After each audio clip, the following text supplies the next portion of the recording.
नमस्कार मैत्रिणींनो, श्री स्वामी समर्थ. जय गुरुदेव दत्त.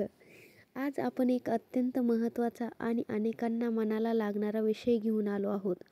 ज्या घरात मांसाहार करून दत्तभक्ती केली जाते त्या घरात नेमकं काय घडतं? दत्तात्रय भगवान हे त्रिदेवांचा मिलाप आहे. ब्रह्म, विष्णू आणि महेश. त्यांच्या भक्तीत सात्विकता अत्यंत महत्त्वाची मानली जाते. पण काही घरांमध्ये दैनंदिन जीवनात मांसाहार चालू असतो आणि त्याच वेळी दत्तभक्ती, दत्तजाप, पारायण, देवदेव, गुरुवारचे उपासही केले जातात. मग अशा परिस्थितीत घरावर, कुटुंबावर आणि आध्यात्मिक प्रगतीवर काय परिणाम होतो? आज आपण हे रहस्य अगदी शांतपणे, तर्काने आणि अध्यात्माने जाणून घेऊ. दत्तभक्तीमध्ये सात्विकतेचे महत्त्व. दत्तात्रय मूळतः अवधूत स्वरूप. अवधूत म्हणजे निरहंकारी, निरामिष, निर्मळ, दैवी. त्यांच्या भक्तीत अशुद्धता, तापदोष, हिंसक स्पंदने, राग, द्वेष, भय, असुरक्षितता हे सर्व नको. दत्तभक्ती म्हणजे मनाची निर्मळता.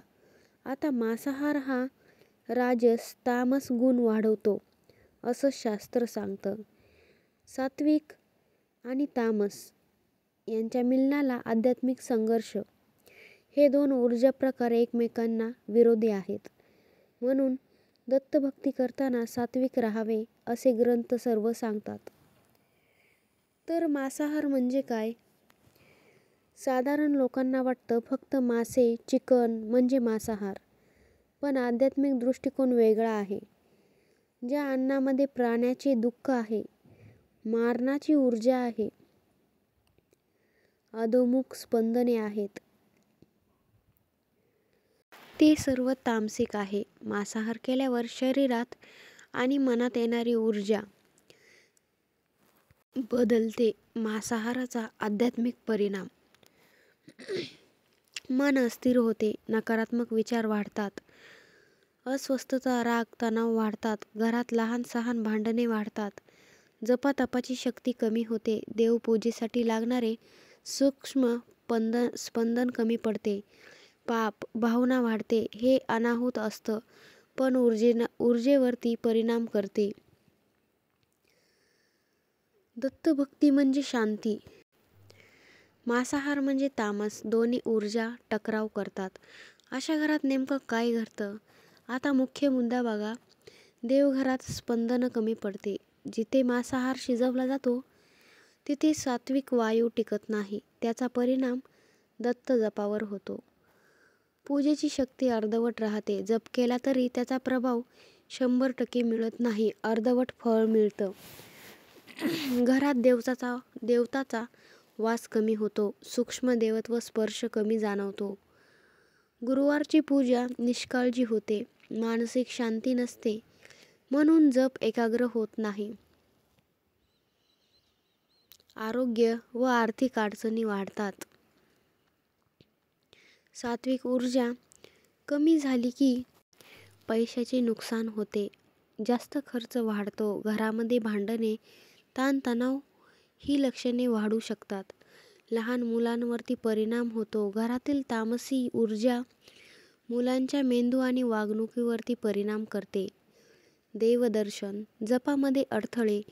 जप करताना जडपणा, झोप, कंटाळा हे खूप वाढतात. दत्तभक्ती मोडते का मांसाहार केल्याने? नाही. दत्तभक्ती मोडत नाही, पण दत्तभक्तीची शक्ती कमी होते. दत्तात्रय करुणामय आहेत. ते रागवत नाहीत, पण ऊर्जेच्या नियमांमुळे फळ कमी मिळते. त्यावरती काय उपाय करायचा? तर तुम्ही मांसाहार कमी करा. हळूहळू बंद करा. एकदम थांबवणे अवघड जाईल, पण हळूहळू कमी करा. मांसाहार जिथे कराल तिथे देवपूजा अजिबात करू नका. स्वयंपाकघर वेगळं ठेवा आणि देवघर वेगळं ठेवा. प्रत्येक जेवणानंतर हात, पाय, तोंड स्वच्छ धुवा. दररोज घरात दत्तस्तोत्र लावा. दत्तबवनी, श्रीयंत्र स्तोत्र, दत्तजप, ओम श्री दत्तात्रेयाय नमः. मीठ पाण्याने घर पुसणे. नकारात्मक ऊर्जा साफ होते. गुरुवार पूर्ण सात्विक ठेवा. दत्तगुरूंची प्रार्थना करत राहा. दत्त महाराज, माझ्या घरातील तामसी ऊर्जा शांत करा आणि सात्विक प्रकाश द्या. अनेक लोक सांगतात, मांसाहार थांबवल्यानंतर घरात शांतता वाढली, पैसा धन वाढले, भांडणे कमी झाली, मनही शांत झाले, जपामध्ये गोडी आली, दत्ताचा आशीर्वाद हळूहळू जाणवायला लागला. याचे कारण मांसाहार बंद केल्याने घरामध्ये ऊर्जा जाणवायला लागली. मांसाहार व दत्तभक्ती एकत्र करता येते, पण ते योग्य नाही. सात्विक जीवन दत्त महाराजांना प्रिय आहे. आपण प्रयत्न केला तर घरात स्वतःहून शांती, समृद्धी आणि दैवी शक्ती उतरेल.